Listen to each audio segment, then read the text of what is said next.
Welcome to जीरोम academy. इस video lecture में डिस्कस करेंगे एनालिटिकल क्वेश्चंस पीवाईक्यूज जो हैं मेथड्स इन बायोलॉजी। पहला क्वेश्चन देखते हैं। फैक्ट्स एनालिसिस से रिलेटेड क्वेश्चन है ये। A researcher was repeating a FACS experiment but somehow got confused with the labeling of the tubes. There are 4 tubes, 4 tube हैं। एक कंट्रोल है, वन कंट्रोल, जिसको सी से डिनोट कर रहे हैं, और यहाँ पे कोई फ्लोरेसेंट लेबलिंग नहीं है। वन स्टैंडर्ड जिसको S1 से रिप्रेजेंट कर रहे हैं, तो एक ट्यूब हमारा C है, एक ट्यूब हमारा S1 है जो कि लेबल्ड है विद FITC, लेबल्ड है। सेकेंड S2, मतलब दूसरा एक ट्यूब है S2 जो लेबल्ड है, PE लेबल है। And last one is test T, तो 4 ट्यूब है जो कि लेबल है FITC। तो यहाँ C जो कंट्रोल है इसमें कोई लेबलिंग नहीं है, ना तो PE की लेबलिंग है ना ही FITC की लेबलिंग है, जबकि S1, S2, S3, S2 and T के लेबल्ड है। अब एक्सपेरिमेंट का जो रिजल्ट है वो यहाँ पे दिया गया है P, Q, R and S। तो अगर आप देखेंगे इस तरीके से, आप 4 क्वाड्रेंट को देखेंगे, जब आप ऊपर की तरफ बढ़ेंगे तो y एक्सिस पे PE और x एक्सिस पे FITC रखा गया है। तो अगर इधर कंसंट्रेशन है तो FITC है ये, ऊपर अगर कंसंट्रेशन है तो PE है ये। अगर यहाँ दिखा रहा है ना तो PE ना ही FITC है। तो ऐसा केस अगर आप देखो S में चेक करो तो दोनों का लेवल बहुत लो नज़र आ रहा है। तो S जो है कहीं ना कहीं C को रिप्रेजेंट कर रहा है, कंट्रोल। FITC हाई कहाँ पे नज़र आ रहा है? FITC R में हाई नज़र आ रहा है। FITC देख रहे इधर हाई है, तो ये आपका R यहाँ पे और R यहाँ पे रहेगा। और FITC P में भी है, P में भी हाई है। और Q में PE लेवल डी की PE जो है S2 लेवल्ड है, S2 ट्यूब जो है PEC लेवल्ड है, PE हाई है, तो Q जो है S2 को रिप्रेजेंट कर रहा है। तो अगर आप डी ऑप्शन चेक करें तो P जो है S1 एन टी, R भी जो है S1 एन टी, S जो है C ट्यूब को लेबल कर रहा है, और Q इंडिकेट कर रहा है S2 को। तो इस तरीके से फोर्थ ऑप्शन करेक्ट हो जाएगा। फैक्स एक्सपेरिमेंट से रिलेटेड ये भी क्वेश्चन है। During apoptosis phosphatidyl serine usually present in the inner leaflet of the membrane and flip out of the membrane. तो देखें, अगर ये सेल का एक सेल है, ये न्यूक्लियस है, ये मेम्ब्रेन है, तो फास्फोटिडिल सेरीन फास्फोलिपिड होते हैं जो कि नॉर्मल सेल में इनर साइड में होते हैं। लेकिन जब ये एपोप्टोटिक बॉडीज में सेल चेंज होता है, एपोप्टोसिस होने लगता है, तो फास्फोटिडिल सेरीन बाहर मूव कर जाते हैं, वो फ्लिप कर जाएंगे, बाहर मूव कर जाएंगे। यहाँ पे है annexin 5 is a protein that binds to phosphatidyl serine. अब एनेक्सिन 5 जो है जाके यहाँ पे बाइंड कर जाएगा फास्फोटिडिल सीरीन से। Using this as a tool we identify the apoptotic cell from the necrotic cell in normal population by facts using FITC tagged। तो जो एनेक्सिन 5 है उससे टैग्ड रहेगा FITC जो फ्लोरेसेंस शो करता है। एंड प्रोपाइडियम आयोडाइड जो PI है is use to stain the nucleus. अब देखिए, अगर न्यूक्लियस को स्टेन करना है तो न्यूक्लियस की स्टेनिंग तभी होगा जब न्यूक्लियर मेम्ब्रेन रप्चर हो जाए, न्यूक्लियर मेम्ब्रेन डिग्रेड हो जाए, तब हम न्यूक्लियस को स्टेन कर सकते हैं। Which generally identifies the necrotic and the late apoptosis. यानी कि अगर नेक्रोसिस हो रहा है या लेट एपोप्टोसिस होता है तो PI लेबलिंग हो सकता है, क्योंकि लेट एपोप्टोसिस के टाइम पे जो आपका न्यूक्लियर मेम्ब्रेन है वो डिग्रेड कर जाता है, लेकिन अर्ली एपोप्टोसिस में डिग्रेड नहीं करता। In which area of the plot you should get early apoptosis by FACS experiment. अब अगर अर्ली एपोप्टोसिस हो रहा है तो अर्ली एपोप्टोसिस में PI लेबलिंग क्या होना चाहिए? कम होना चाहिए। PI लेबलिंग कम होना चाहिए, लेकिन FITC की लेबलिंग हाई होना चाहिए, क्योंकि अर्ली एपोप्टोसिस के दौरान जो है या लेट एपोप्टोसिस के दौरान, दोनों टाइम में FITC का लेवल हाई रहेगा और PI का लेवल लो रहेगा। तो अगर आप यहाँ पे क्वाड्रेंट थर्ड को देखें तो ये अर्ली एपोप्टोसिस को रिप्रेजेंट कर रहा है। क्वाड्रेंट अगर सेकेंड को देखें जहाँ पे PI और FITC दोनों लो है, यानी कि ये नॉर्मल लाइफ सेल को रिप्रेजेंट करता है। PI लेवल हाई है लेकिन FITC लेवलिंग नहीं है, तो ये नेक्रोटिक सेल को रिप्रेजेंट करता है। क्वाड्रेंट 4 को अगर आप देखोगे जहाँ पे दोनों हाई है तो ये लेट एपोप्टोसिस को रिप्रेजेंट करता है, और ये थर्ड जो है अर्ली एपोप्टोसिस को। तो इस हिसाब से C ऑप्शन करेक्ट हो जाएगा। ये भी फैक्ट्स एनालिसिस से रिलेटेड क्वेश्चन आया जहाँ पे 4 different receptor ABCD binds to the same ligand. हमारे पास 4 रिसेप्टर है A B C D। अब ये चारों रिसेप्टर सेम लाइगेंड X से बाइंड कर रहे हैं, X यहाँ पे भी, यहाँ पे भी, यहाँ पे भी, यहाँ पे भी बाइंड कर रहे हैं। In order to determine which receptor has the highest ligand binding affinity, इन चारों में से सबसे ज्यादा लाइगेंड बाइंडिंग एफिनिटी X के लिए किसके पास है? इसके लिए cells were transfected with the GFP green fluorescence protein से टैग्ड किया गया रिसेप्टर को, GFP टैग्ड किया गया है इंडिविजुअली अलग अलग। Then incubated with the RFP red fluorescence protein tagged with X को टैग्ड किया गया है RFP और सभी रिसेप्टर को टैग किया गया है GFP। ठीक है। अब मान लीजिए कि अगर X जिस रिसेप्टर से बाइंड करेगा, अगर बाइंडिंग नहीं है तो GFP RFP का जो आपका फ्लूरेसेंस शो होगा वो कम होगा, लेकिन जैसे ही X किसी भी रिसेप्टर से बाइंड करेगा तो वो बढ़ेगा। तो हमें क्वाड्रेंट में देखना है कि दोनों तरफ इंक्रीज होना चाहिए, ओवरऑल इंक्रीज होना चाहिए। तो इस हिसाब से अगर आप रिसेप्टर A को देखोगे तो RFP Y एक्सिस पे, GFP X एक्सिस पे दिया गया है, तो 52% से कम हो रहा है। B में देखेंगे तो 24 से इधर 52 तो बढ़ रहा है RFP, लेकिन इधर 5 हो जा रहा है, तो ये भी कम है। जबकि C रिसेप्टर को देखेंगे तो 5% से बढ़ रहा है ओवरऑल, तो इसलिए केवल C ऑप्शन यहाँ पे जो है C रिसेप्टर करेक्ट हो जाएगा, हाईएस्ट बाइंडिंग एफिनिटी शो कर।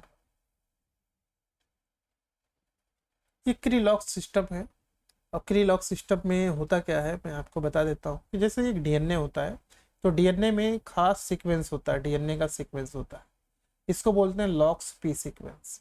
इसको क्या बोलते हैं? LOXP sequence. LOXP सीक्वेंस का ओरिएंटेशन अगर एक दूसरे के अपोजिट पे, यानी कि एक राइट की तरफ है एक लेफ्ट की तरफ है, तो इसके बीच में कोई भी जीन अगर है तो खास एंजाइम आता है क्री रिकॉम्बिनेज, और ये एंजाइम आएगा इस जीन का इन्वर्जन करा देगा।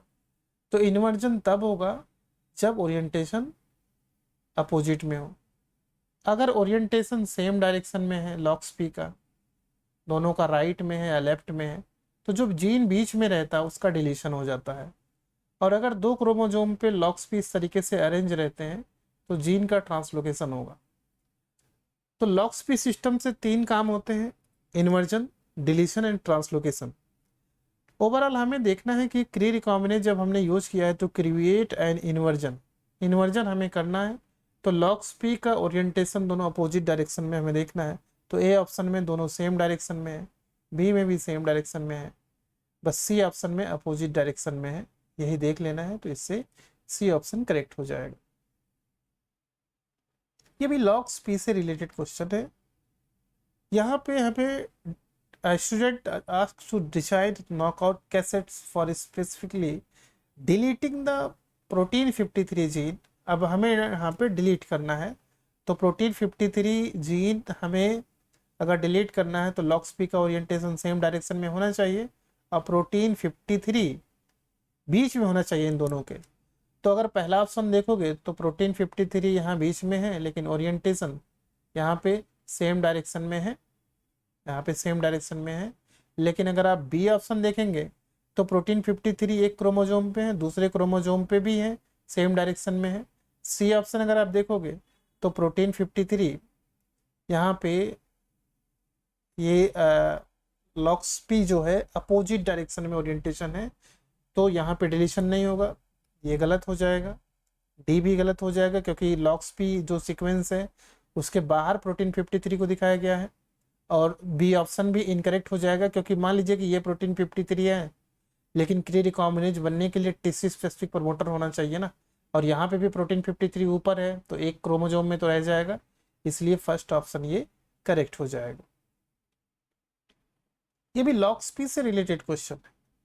अब लॉक्स पी आप यहाँ ओरिएंटेशन अगर आप देखें तो ओरिएंटेशन क्या है, सेम डायरेक्शन में, यानी कि यहाँ पे डिलीशन होगा।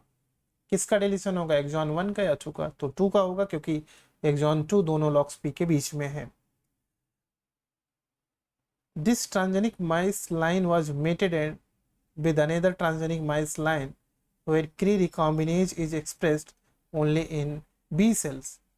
What will be the expression profile of the gene A in the Cre-Lox recombinant mice?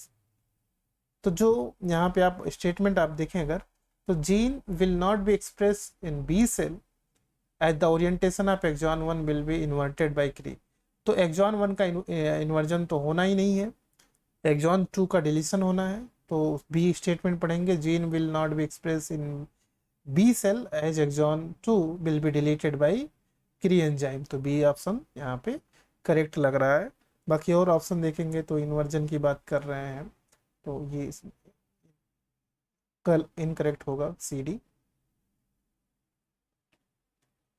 ये है क्वेश्चन रिस्ट्रिक्शन एंजाइम डाइजेशन से रिलेटेड है।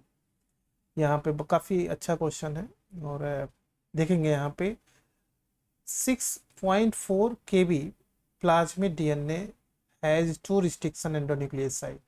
तो हमें क्या कर लेना है कि ऐसे ये हमारा 6.4 kb का प्लाज्मिड है, प्लाज्मिड सर्कुलर होता तो मैंने सर्कुलर बना दिया, 2 रिस्ट्रिक्शन साइट, एक इधर बना लेते हैं एक इधर बना लेते हैं, तो 2 रिस्ट्रिक्शन साइट यहाँ पे है, एक है इको R1 के लिए है और हिंद 3 के लिए है।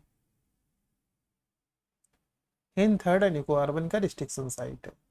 अगर हम दोनों से डाइजेस्ट करते हैं कंप्लीट डबल डाइजेशन का मतलब यहाँ पे 2 RE रिस्ट्रिक्शन एंजाइम यूज करके आप the plasmid with the both enzymes yield 2 fragments 3.1, एक ये मिल जाएगा 3.1 और एक ये मिल जाएगा 3.3 kb का मिलेगा, और दोनों को ऐड करेंगे तो 6.4 हो जाएगा। In order to study the DNA repair process, a GT mismatch was introduced in one strand of the HIN3 site. जिसे HIN3 जहाँ पे कट कर रहा है, जैसे HIN3 यहाँ पे कट कर रहा है, ऊपर आप देखेंगे तो HIN3 अगर यहाँ पे कट कर रहा है तो यहाँ पे अगर हम म्यूटेशन कर देंगे, एक स्ट्रैंड में GT म्यूटेशन कर देंगे, G की जगह पे अगर हम T कर देते हैं, मिसमैच कर देते हैं, तो HIN3 यहाँ कट नहीं लगा पाएगा। अब इन्होंने HIN3 वाले साइट पे ही केवल म्यूटेशन किया है, इको R1 को म्यूटेट नहीं किया गया है, and the damaged plasmid was incubated in a reconstituted repair system containing all the factors and enzyme required for repair। उसके बाद हमने एक ऐसे सिस्टम में इनको ऐड किया है जहाँ पे सब जो रिपेयर के लिए एंजाइम्स रिक्वायर्ड है वो प्रेजेंट है। If the efficiency of the repair system is 50%, इसका मतलब ये है कि 50% जो है प्लाज्मिड रिपेयर हो गए। सपोज हमारे पास 1000 प्लाज्मिड है, तो जब रिपेयर सिस्टम यूज किया गया तो 50% जो है यानी कि 500 जो है रिपेयर हो चुके हैं, नॉर्मल हो गए हैं, और 5% जो है एक तो नॉर्मल है इको R1 लेकिन HIN3 का साइट अभी भी म्यूटेटेड है, तो 50% ये म्यूटेटेड फॉर्म रहेगा, 50% ये नॉर्मल फॉर्म रहेगा। अब अगर आप इसको डाइजेस्ट करोगे तो जब हम 50% को डाइजेस्ट करेंगे तो ये आपका 3.3 और 3.1 का फ्रेगमेंट दोनों अलग अलग मिल जाएंगे क्योंकि दोनों एंजाइम काम करेंगे। लेकिन जो म्यूटेटेड वाला केस है वहाँ पे केवल और केवल इको R1 कट लगाएगा तो एक लीनियर डीएनए मिल जाएगा जिसका साइज होगा 6.4। अब 6.4 साइज का जो डीएनए वो उसका मास ज़्यादा है, उसमें डीएनए अमाउंट ज़्यादा है, तो इसका बैंड थोड़ा थिक मिलेगा। तो हमें 3 बैंड मिलेंगे 6.4 के, 3.3 के, 3.1 के। तो 6.4 और डी ऑप्शन अगर आप देखेंगे 6.4 एंड 3.3 एंड 3.1, 3.3 एंड 3.1 का बैंड थोड़ा लाइट है जबकि डार्क बैंड है और जो हैवी होते हैं जब डीएनए रन करता है तो माइनस से प्लस की तरफ मूव करेंगे। डीएनए चूंकि खुद नेगेटिव चार्ज कैरी करता है तो प्लस की तरफ वो जब मूव करेंगे तो स्मॉलर साइज के फ्रेगमेंट्स फास्ट मूव करते हैं, तो उनका बैंड नीचे नज़र आएगा और जो आगे नज़र आएगा, और जो हैवी बैंड है, हैवी डीएनए है, वो पीछे रह जाएंगे। ये सी ऑप्शन अगर आप देखोगे तो यहाँ पे 6.4 केबी जो बैंड दिया है वो काफ़ी लाइट बैंड दिया है, इसीलिए ये इनकरेक्ट हो जाएगा। इसी से रिलेटेड है यहाँ पे इसके पिछले क्वेश्चन में तो प्लाज्मिड बना नहीं था, लेकिन यहाँ पे इन्होंने प्लाज्मिड बना के दिया है। The diagram below represent a 2 KB insert. 2 केबी यहाँ से लेके यहाँ तक ये 2 केबी का डीएनए है, successfully introduce in between 2 बैम H1। एक बैम H1 इधर कट कर रहा है, एक बैम H1 इधर, इन दोनों के बीच में साइट आपका 3.8 केबी वेक्टर। तो वेक्टर का पूरा साइज कितना है 3.8, और अगर 2 केबी ये भी मिला देंगे तो कितना हो जाएगा, तो 3.8 एंड 2 केबी ये मिला देंगे तो ओवरऑल पूरा साइज यहाँ पे कितना हो जाता है 5.8 केबी का। In desire orientation, Hen3 site on the insert and echo R1 site on the vector is also indicated। Indicate किया गया कि echo R1 यहाँ कट कर रहा है, Hen3 यहाँ पे कट कर रहा है। Hen3 जहाँ कट कर रहा है तो एक तरफ 0.8 और एक तरफ 1.2 सेगमेंट, यानी कि 2 केबी का जो इंसर्ट है उसके बीच में Hen3 जब कट करेगा तो 0.8 एंड 1.2 है। If the insert was introduce in the opposite orientation, which one of the following statement is incorrect। यहाँ इनकरेक्ट बताना है, और जो 2 केबी का इंसर्ट किया उसका ओरिएंटेशन हमें यहाँ पे अब अपोजिट रखना है। तो अपोजिट रखोगे तो Hen3 कहीं ना कहीं यहाँ कट करने लगेगा, और जो ये 1.5 है ये कितना हो जाएगा, अब 0.8 हो जाएगा, और इधर क्या हो जाएगा, इधर ये पूरा हो जाएगा 1.2। ठीक है, Hen3 यहाँ हो गया।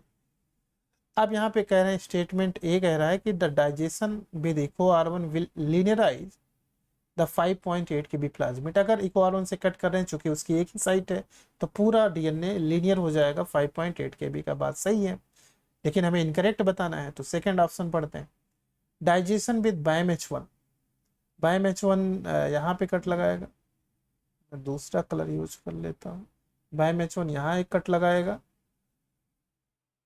विल एल्ड, और एक यहाँ कट लगाएगा। तो जब बैम H1 कट लगाएगा तो ये 2 केबी का एक ये मिलेगा और 3.8 का मिलेगा, ये भी सही है। सी कह रहे हैं double digestion with Eco R1 and Hen3।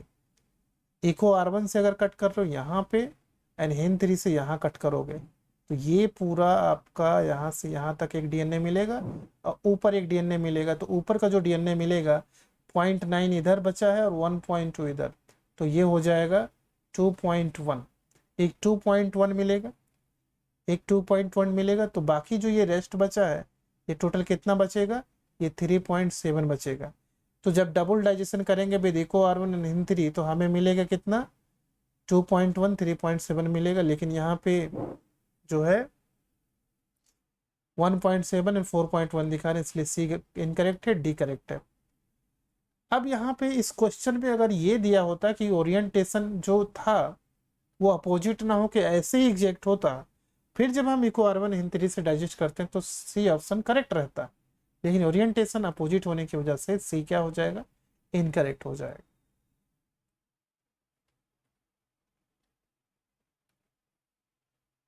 Next question देखते हैं। A protein D is encoded by a gene, एक जीन है जिससे प्रोटीन डी इनकोड किया गया है, विच इज 5 KB लॉन्ग, एक 5 KB का, ये 5 KB का जीन है जिससे प्रोटीन डी इनकोड हुआ है, and has 3 Hen3 restriction enzyme site, 3 site है। The first one is 0.5 KB from the transcription start site, एक यहाँ बना लेते हैं पहला Hen3 साइट जो कि 0.5 KB। The second one is the 2.5 KB from the first sight, यहाँ पे बना लेते हैं, ये 2.5 KB हो जाएगा सेकेंड Hen3 साइट।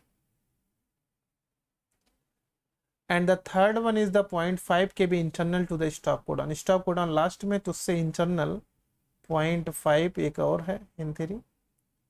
तो अगर आप देखें तो 0.5 ये 0.5 इधर और बीच में इधर 2.5 है, तो टोटल कितना हो जाएगा 3.5। तो ये कितना बचेगा 1.5 के बी का, ये बीच में डीएनए फ्रेगमेंट आ गया।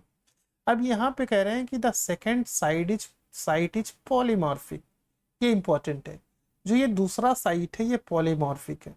पॉलीमॉर्फिक का मतलब क्या है कि अगर एक डीएनए हम और बनाएं और ये से साइट दिखा दें 0.5, 2.5, 1.5 और 1, पॉलीमॉर्फिक का मतलब कि यहाँ पे पता चला कि ए न्यूक्लियोटाइड है तो यहाँ पे जी है, तो जिसकी वजह से HIN3 नहीं कट कर पाएगा अगर यहाँ म्यूटेटेड है या जी है, ऐसा कंडीशन। अब इसमें देखेंगे in order to find out whether the fetal cell contains a normal और म्यूटेटेड जीन, ऊपर हमने नॉर्मल एक दिखा दिया, नीचे हमने म्यूटेटेड जीन दिखा दिया है। तो दो सेम HIN3 साइट पे HIN3 का जो सेकेंड साइट है वो पॉलीमॉर्फिक दिखा दिया है। The total DNA genomic DNA from fetal cells was isolated completely digested with HIN3 से दोनों को डाइजेस्ट किया, नॉर्मल और म्यूटेटेड को, separated in an agarose gel transfer to membrane and detected by a probe against reason.